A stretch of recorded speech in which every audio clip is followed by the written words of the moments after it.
Boom blast. What's good, peeps? Alright. So, let me catch you up to speed. What's going on with me over here?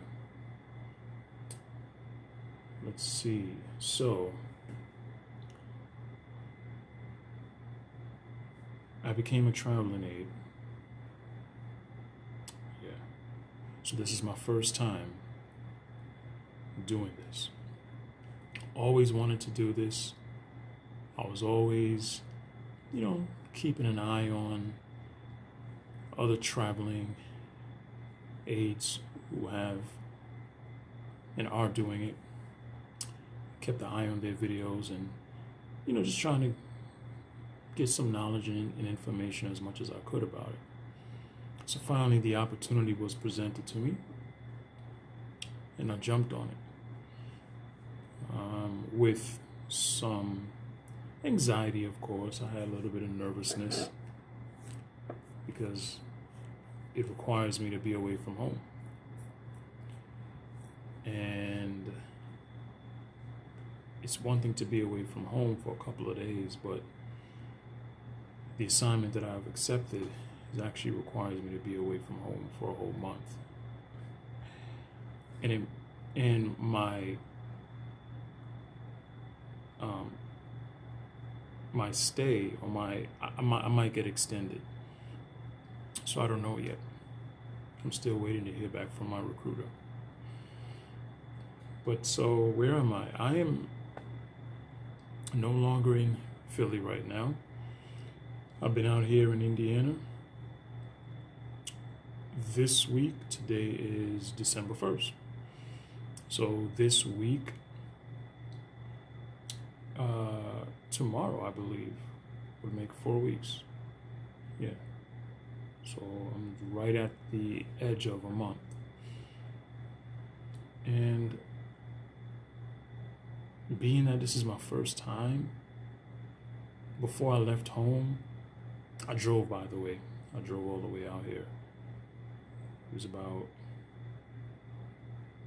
on, a straight run, a straight drive is 9 hours and 40 something minutes from my home to where I am. But of course I had to stop. I stopped one time to fuel and eat and rest. So I did all that in one. It was cool. My experience of driving tractor trailers really came in handy. So I just drove the first 6 hours. And I could have drove a little bit more, but I said, let me not push it. So I drove instead of opting to fly because I want to have my vehicle. First of all, I'm not that far away from home. I am far enough, but it's not that far. So I wanted to have my vehicle with me so that I can make moves when I want to and where I want to. And I didn't want to worry about renting a vehicle.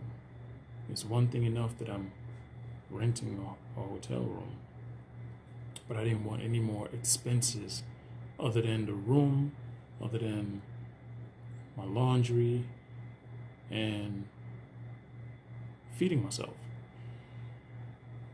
So it worked out. It worked. I'm glad that I drove. Now, hopefully,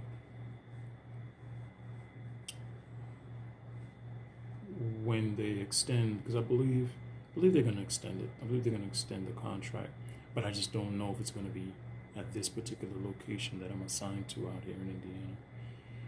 I'm in a place called Greensburg. I've never even heard of it, but it's okay. It's a small little community. It's cool. It's cool here. I ain't got no issues. And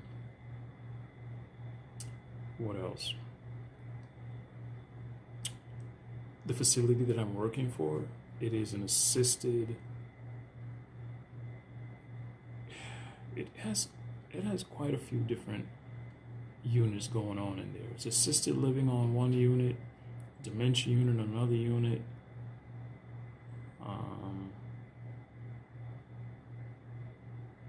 long-term care in another unit, and they also have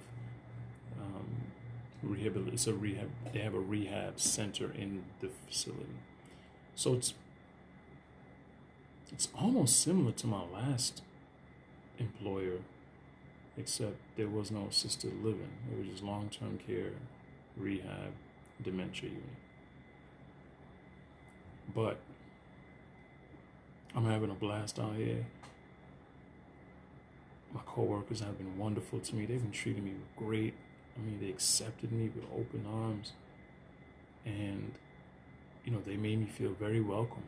And so I'm grateful to God for that, because that was something that was a concern as well. I don't know where I'm going to go. I don't know who I'm going to meet. I don't know who I'm going to work with. I don't know the residents. I don't know.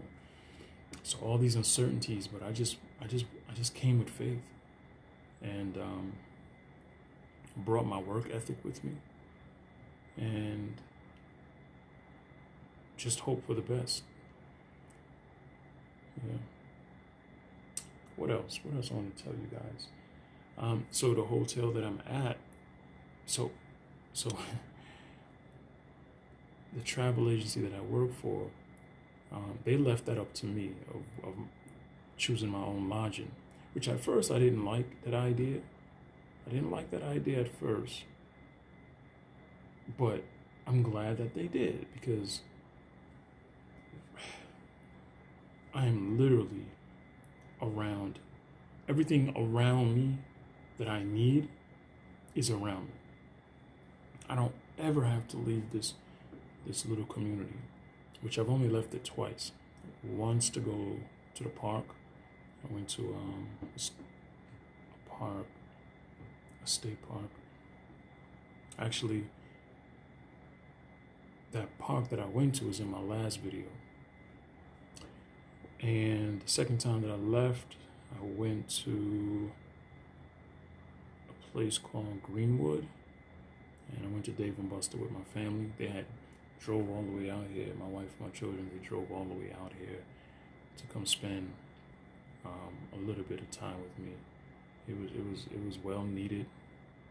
It was well needed. I missed them, and I'm grateful to God that they were able to make the trip, even if it was just for one day, one night. But it was well needed. What else? So everything is here. Walmart is literally across the street. My job is literally up. It's 2 minutes driving. So like I drive there, I get there in 2 minutes. If I walk there, I probably get there in like 8 to 10 minutes. It's literally up the block. And Walmart is on the same block. And all the food, the major food chain stores are around here. Restaurants are around here. AutoZone is around here. Aldi's around here. Just everything that I need. Dollar General is around here. The gas station is literally also right there across the street. Yeah, man. So, the only thing that I wish that this hotel did have is a pool. Now, when my family came, we didn't stay here. We stayed at a different hotel about 20 minutes away from here, and that was great. It was great. They had a pool, and we had a blast. So I wish here would have had a pool, because I really want to practice my swimming. I know the fundamentals of it. It's just putting it all together. You understand? It's like if you never rode a bicycle before, you know the fundamentals of what needs to be done. Sit on the seat, hold the handlebars, pedal. But it's just the balancing part of it, and learning how to navigate your corners and using your brakes appropriately. So I wish they had a operating pool, because I would have been in there practicing and get better at it, because I like the pool. But when I was in high school, I almost drowned when I had swimming class. So, but I'm good though. I don't have any trauma from that. Anyway, so is it worth it? You might ask, like, is it worth it being away this far, this long from my family?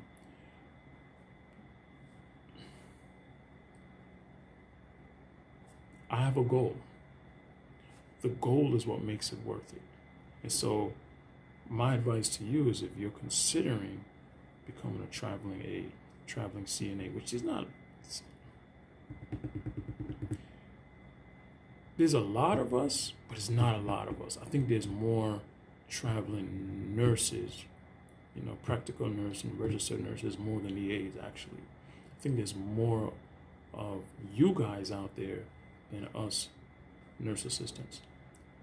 So, but from my standpoint as a nurse assistant, it depends on your goal. Whatever your goal is, your goal will make it worth it, because you're gonna see that when you start getting paid, and when you look at the workload, so the workload that I'm dealing with is a lot different from when I was a staff at my last employer. Different workload, and I just see things differently also as a visitor, as a person that's just passing through just for a short time, just being there to help out. So I have I'm a fresh set of eyes for them. I'm a fresh mind for them. So I come with, same skills, but skills that many of them also, or let me not say skills. Skills and little tricks to the trade that actually helps me in working smarter, not harder. And so I pass that on to some of my peers. Yeah, so as far as I see it, if you create a goal and you have the right goals, it will make the traveling experience, being away from home, at least for me, let me speak for myself, at least for me, it does make it worth it. Now, I miss my children. I miss my wife. I miss my home tremendously. I really do. But I just keep the goal in mind. Why am I doing it? Why am I here? And then that helps me then to create a timeline. Well, how long do I want to do this? Well, it depends on the goal or goals. And that's pretty much it. All right. No, I'm not going to tell you how much I make. You don't need to know about that. You could know about that. Not from me, though. Or if you want to jump on board, link up with one of these traveling agencies. They'll tell you how much they'll pay you. But as far as me telling you, that's personal. I ain't tell you my last employer, so I ain't gonna tell you now. Don't worry about that. I don't need to know what's in your bank account. As long as you ain't out here robbing people, you know what I'm saying, beating people upside the head and taking their money, or doing something scrupulous on the internet and stealing people's financial information. Anyway, I just wanted to jump on here real quick and just share my experience with you as I've been watching a lot of CNAs. It's really not a lot though, but the ones that I've seen, I've enjoyed them, and I just felt like, let me give my perspective, my testimony as a man, because I don't see men, lots of us anyway, doing this, and I understand why, which is another thing. Fellas, let me talk to you, man, for real quick. Let me holler at you real quick. This is not a bad field. It does require a lot of work, physical work. You're going to be called upon. I don't have a problem with that. And I watched a video where one nurse, had a problem with that, he felt like he was being taken advantage of. Well, it depends on the work relationship that you have with your coworkers. But I don't feel like I'm being taken advantage of. What I see is there are some people that they need your help. And so when a man is there, it does make the job a bit more bearable especially when we work together. You understand? So I don't, when I get called to go to a room or come into a room to assist with transferring, that's the help that I'm talking about. I don't have a problem with that because I see that this young lady or this woman is struggling. She's having a problem. And it could be two of them in there. Now it's three of us in there. It makes the transferring that much more better, safer. And so, especially if it's a resident who is alert, oriented times 3, they feel safe and they can trust the staff. So I don't have a problem with that. But now, let me say this to both my fellas and to my ladies, especially you practical nurses and registered nurses as well. I think I've mentioned this before. I know I've mentioned this before. I'm going to stress it again. Listen, you got to take care of your health. You got to take care of your body. If you don't eat properly, you don't get the proper rest, and if you don't work out, you're going to struggle. You're going to struggle in this field. You understand? You're going to get injured. You're going to get hurt. You're going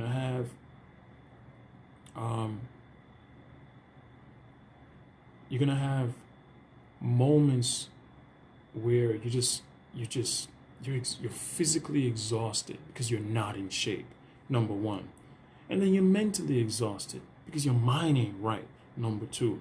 So it all comes down to, what are you feeding your body, the physical food and stuff like that? What are you feeding yourself? And what is your mindset like? You understand? You got a positive attitude, a vibrant spirit. You're kind, you're loving, you're patient with folks, you are understanding. Those are things that cannot be taught. Those are qualities that have to be developed. Now you can ask God to help you to develop those areas that are weak when it comes to your character and personality. And He'll bless you. You understand? You gotta change your mindset. You gotta have a heart and mind that you care about people. Then on top of that, you have those who do care about people, but their body is just not well or in the best of shape, strength, agility, endurance. And so that's an easy fix. Work out, proper nutrition, and proper body mechanics. And you will see that you can last in this field as a CNA, as a PCT, as a RN, LPN,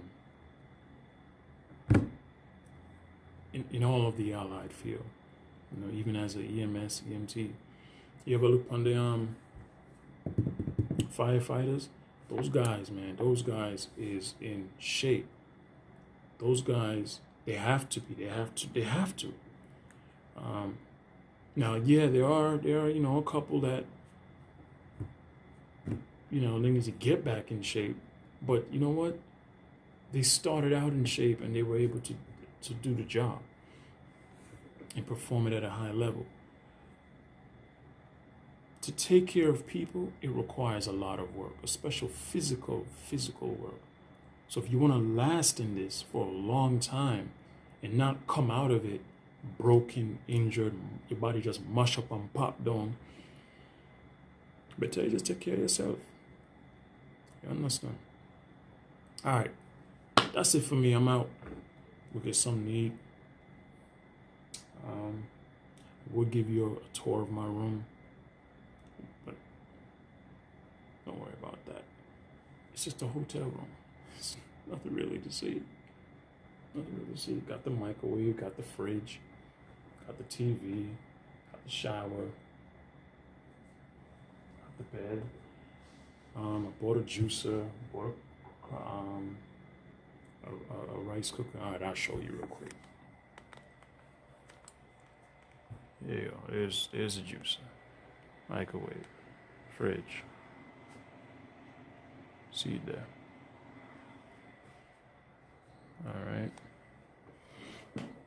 Oh, by the way, since I've been out here, yeah, they got them. They got them. Where am I get this from? I get this from Dollar General. This I got from Philly. I bought this with me here. I haven't used it yet. And I have another spray. I think I left it on the job. This is my work bag. This is a lunch bag, but you know what I do? I put it on my hip. So I snap it where you slide your belt at. This is some. Oh yeah, I just keep my little things in there. Yeah. And stuff like that. Yeah, man, you have to put that, you see it? You have to put that upon the people, let me know. Well, yeah, whatever the facility has, put it on there. Put it on their bottom. All right, so I brought my all my shaving tools with me. Yeah, I went to Great Clips once. She jacked me up. So when my wife came, I told her to bring my own clippers, and I just come out over here, and I was already giving myself a shape up anyway, and line up my beard and all of that. But yeah, and I bought this from Walmart. Yeah, man, I have a really good time with this. Let's see, that's it, man. Oh yeah. So I bought my own cleaning supply. Yeah, I cleaned the sink myself. I cleaned the tub myself. That's pretty much it, man. Oh, and I bought my dumbbells from home. See what I'm talking about? Bought my dumbbells from home. Yep. And most of all, we got the weapon of mass destruction right here. The Word of God. The Word of God.